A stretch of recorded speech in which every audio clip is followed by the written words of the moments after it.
We spoke to experts from all BRICS nations to get a sense of how they are preparing for Trump's tariffs, and this is what they told us.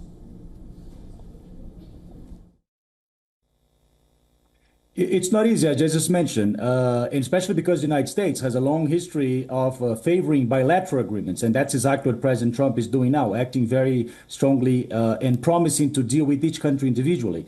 So it would be interesting to see if the countries in the BRICS could rise up to the challenge and act in a little more concerted effort. Doesn't mean they're going to necessarily only act together, that no longer they're going to be pursuing conversations individually with the United States, but that perhaps they could, have a little more of a unified front, to deal with these challenges from the United States. And this is a little bit what President Lula in Brazil has been trying to do.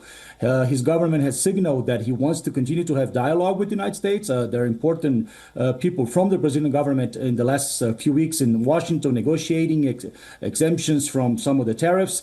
But also President Lula has signaled that this will not take place. And the willingness of Brazil to negotiate with the United States is not going to be at the cost of Brazilian sovereignty, because the decision from the United States about Brazil has a very strong political motivation as well, which we can talk if you want.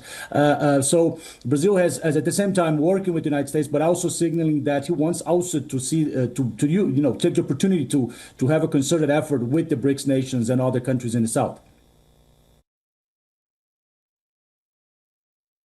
Yes, I think that the American position is quite ambivalent here, as they're trying to press all the countries which have, by the opinion of American presidents, so-called imbalanced trade with the United States, as United States actually could not earn more from trade with China or India, for instance.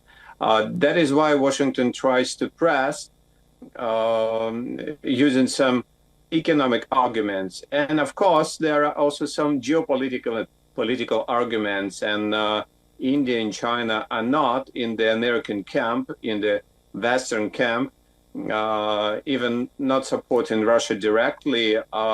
India is cooperating very extensively and very significantly, which is rather unpleasant for the United States, who is trying to control all the dynamic of the foreign trade.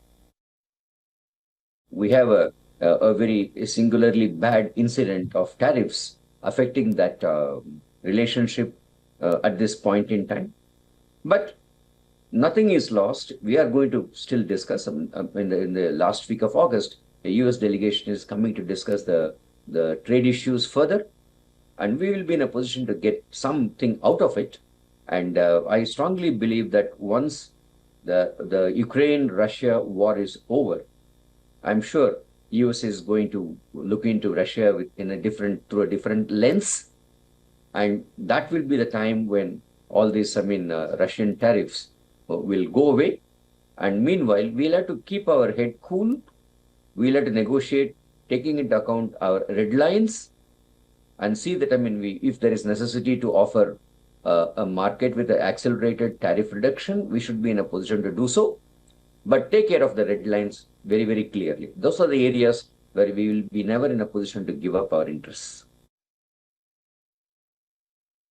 Well, push is the word, because these three countries are not so much attracted together as being pushed together, because there is continuing rivalry for influence between India and China, not to mention the border disputes. There is also not 100% alignment of interest between Russia and China.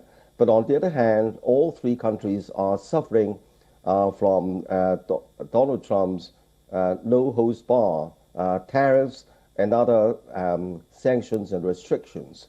So these Trump is trying to invoke the rules of the jungle in place of the so-called rule-based order. I think Mr. Trump's actions are risky in the longer term for the US's diplomatic relations with the rest of the world, and then the BRICS nations and the global South.